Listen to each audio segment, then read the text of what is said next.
This is Noise from the Cranium. My name is Doug, and in this episode, I'm going to conclude the interview with Yardbirds drummer Jim McCarty. After firing manager Giorgio Gomelski in 1966, the band hired Simon Napier Bell, principally to stabilize the money flow within the band. He came in a sort of big way and then suddenly faded away, really. He wanted some stabilising it from the money point of view, because with Giorgio it was all sort of ideas and hot air, and we weren't seeing any money, and Simon came in and suddenly got us a new deal with EMI. We all had some money, whatever it was then. It was probably, worth quite a bit now, but at least had some money, to go and buy a car, and it was something that we wanted, and he came in and various ideas. Napier Bell co-produced their next album, Roger the Engineer, with Paul Samwell Smith. The album reached number 20 on the UK charts, with the song Over, Under, Sideways, Down released as a single.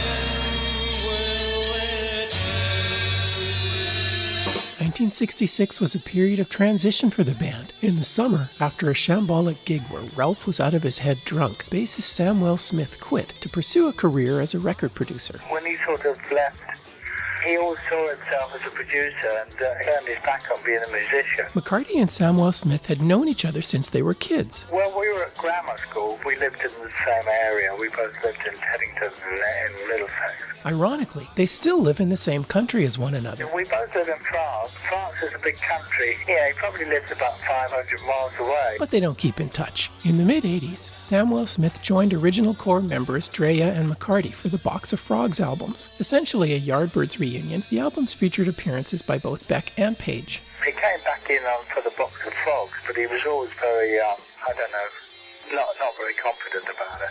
The loss of their bass player signaled another significant change to the band's guitar section. Jimmy Page was at the gig where Ralph was drunk and Samwell Smith quit, and piped up in the dressing room afterwards saying he'd play bass for the band. Later, when Beck was hospitalized while the band were on tour in San Francisco, Page took over on lead guitar, while Chris Drea moved to bass. When Beck came back, the dream lineup was born, Beck and Page both on guitars. The first studio recording they made with the new lineup was the psychedelicized Happenings 10 years time ago, recorded in the fall of 1966. Meeting people along my way, seemingly I know one day, familiarity of things that my dreaming always brings. Happenings 10 years time ago, situations we really know, but the knowing is in the mind, sinking deep into the well of time, sinking deep into the well of time. John Paul Jones played bass on the song instead of their regular bass player, Drea. Was that because Jimmy Page knew him from doing sessions? Yeah, I think that was the main thing. And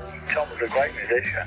I think he played rather than Chris, just for the sake of the record, Did both Beck and Page play on that song? Yeah, they did, yeah. Were they playing dueling lead guitars? Well, yeah, it was Jimmy who played the sort of he played that sort of riff, and Jeff played all the solos in the middle. So they had their own parts, which worked very well because Jimmy was very good at coming up with those, these great riffs as he was with Zeppelin, and Jeff was a great solo player. What about the talking part in the song? I think that was Keith and Jeff doing that. They were talking about the sort of things that people say, we had our favourite people that we used to joke about, and I think they would just take the piss out of them. According to the Jeff Beck biography Hot Wired Guitar, the monologue was imitating questions asked by a doctor of sexually transmitted diseases in a London clinic, reportedly visited by a Yardbird or two. The Beck-Page lineup didn't last long, but to his credit, Napier Bell did get them a cameo in Antonioni's film Blow Up, filmed over a few days in October 1966. It was maybe to do with him that Blow Up came along, because he was involved in the film industry and he had contacts. So that was a good movie to get. We thought we're in here, we'll write a song, and we wrote a few songs. Tony only came down to the recording studio and he said, oh, well, I don't like any of them. I want you to play that song that you already played, The Train Kept a Rolling. Following Antonioni's instructions, they reworked a version of Train Kept a Rollin', calling it Stroll On. Yeah, we just changed it for the sake of copyright, changed it into another song. It's all gone, reason why you made me cry was telling me you didn't see the future before.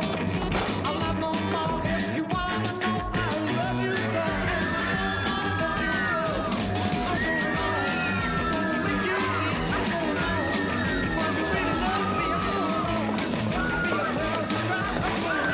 You wish you had you go ain't your mind. You ain't gonna find it on my kind.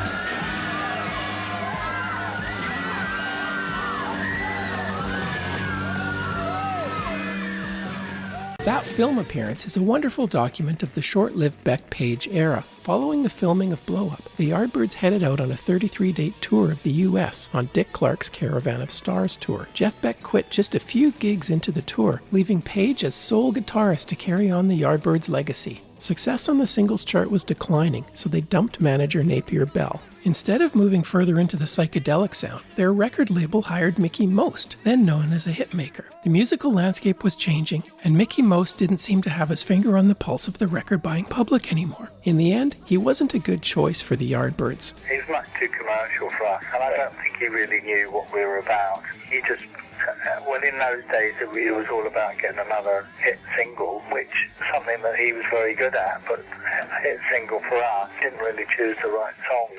Ha Ha Said the Clown and 10 Little Indians. Ha ha, said the clown, as the king lost his crown, as the night being tight on romance. Ha ha, said the clown, is it bringing you down that you've lost your chance? And that was part of the reason why we sort of folded in the end. We just started going downhill in terms of creativity. Little Games, the single, wasn't such a big hit in England anyway. And the album itself wasn't even released in the UK.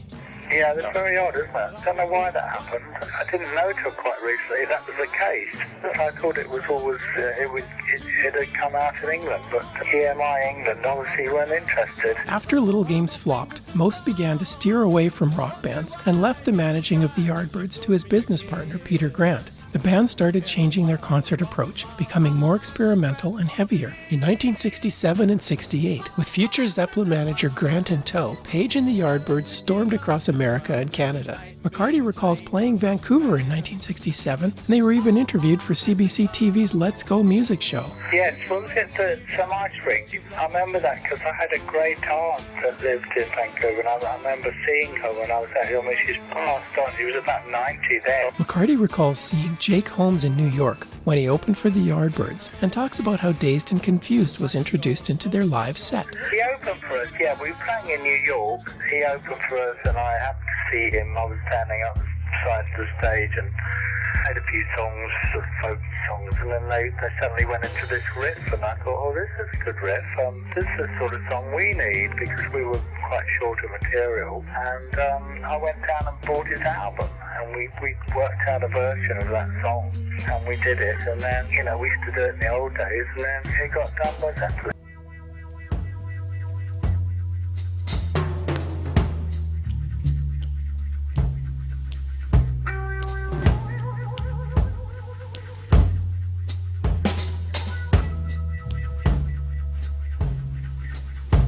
I'm dazed and confused. Is it stay, is it go? Give me a clue, 'cause I just want to know. Give me a clue as to where I am at. Feel like a mouse and you act like a cat.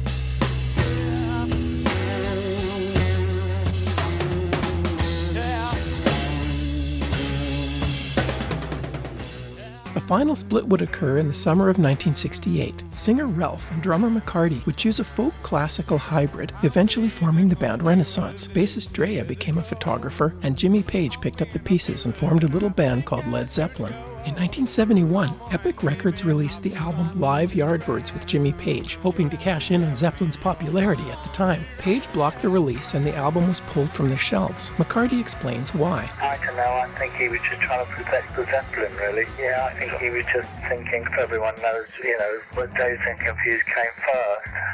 It's going to look bad on us.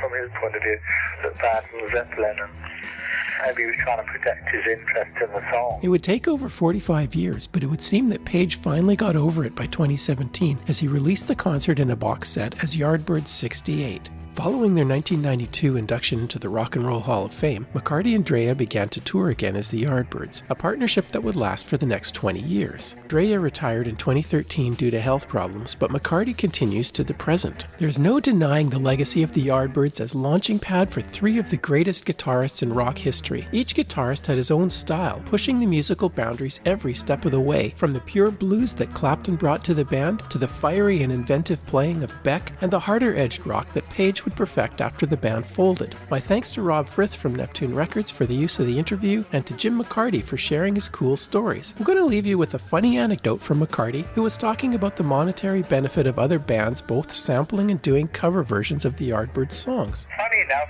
another Canadian thing was Rush, because they did Shapes of Things and Heart for the Soul. I actually went to see them. They were in Toronto in the Big Air Canada Centre. I actually lined up in the meet and greet. It was really funny. It was great because everyone had to go up and you got a sort of automatic photo that would be put on the Rush website. And I went up to the guy and I said, thanks for doing our song. And I said, it was a great honour. Great story, and it would appear that it was an honour for Rush, as they came through with a couple of very impressive remakes of their favourite Yardbirds songs. Here's their take on Heart Full of Soul. This has been Noise from the Cranium. Thanks for listening, and I'll catch you next time.